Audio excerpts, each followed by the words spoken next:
യുവാവിനെ ബന്ധുവീട്ടിൽ ചോര വാർന്ന് മരിച്ച നിലയിൽ കണ്ടെത്തിയ സംഭവം കൊലപാതകമാണെന്ന് സ്ഥിരീകരിക്കണമെങ്കിൽ പോസ്റ്റ്മോർട്ടം റിപ്പോർട്ട് വരണമെന്ന് പോലീസ്. ചോര വാർന്നാണ് മരണം. വടശ്ശേരിക്കര പോങ്ങാട്ട് പീടികയിൽ ജോബിയെയാണ് പിതാവിന്റെ സഹോദരിയുടെ മകനായ റാന്നി പള്ളിക്കമുരുപ്പ് പേങ്ങാട്ടുകടവ് റെജിയുടെ വീടിന്റെ ഹാളിൽ മരിച്ച നിലയിൽ കണ്ടെത്തിയത്. കൈയിലെ മുറിവിൽ നിന്ന് ചോര വാർന്നാണ് മരണമെന്നാണ് പ്രാഥമികമായ നിഗമനം. ഈ മുറിവ് എങ്ങനെ ഉണ്ടായി എന്നാണ് പോലീസ് അന്വേഷിക്കുന്നത്.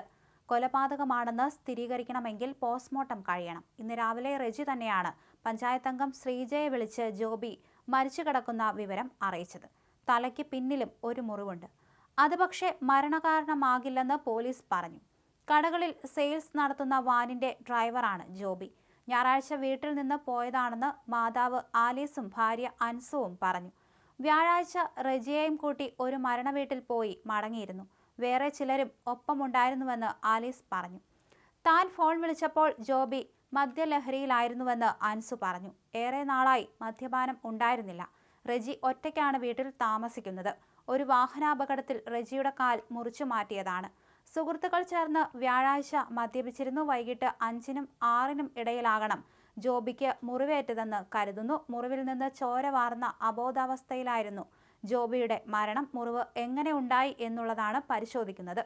ജോബിക്ക് പരിക്കേറ്റ വിവരം റെജി അറിഞ്ഞിരുന്നോ എന്ന കാര്യത്തിൽ വ്യക്തതയില്ല. ഞായറാഴ്ച വഴക്കുണ്ടാക്കി വീട്ടിൽ നിന്നും ഇറങ്ങിപ്പോയതാണ് ജോബി എന്ന് ഭാര്യ പറഞ്ഞു. ആരുമായും നിലവിൽ പ്രശ്നങ്ങൾ ഉണ്ടായിരുന്നില്ലെന്ന് അൻസുവും പറഞ്ഞു. ഫിംഗർ പ്രിന്റ് ഫോറൻസിക് വിഭാഗങ്ങൾ സ്ഥലത്തെത്തി പരിശോധന നടത്തി. ഇൻക്വസ്റ്റ് നടപടികൾക്ക് ശേഷം മൃതദേഹം കോന്നി മെഡിക്കൽ കോളേജിലേക്ക് മാറ്റി. സംസ്കാരം നാളെ നടത്തും. 2 മക്കളുണ്ട്. റാന്നി പോലീസിനാണ് അന്വേഷണ ചുമതല.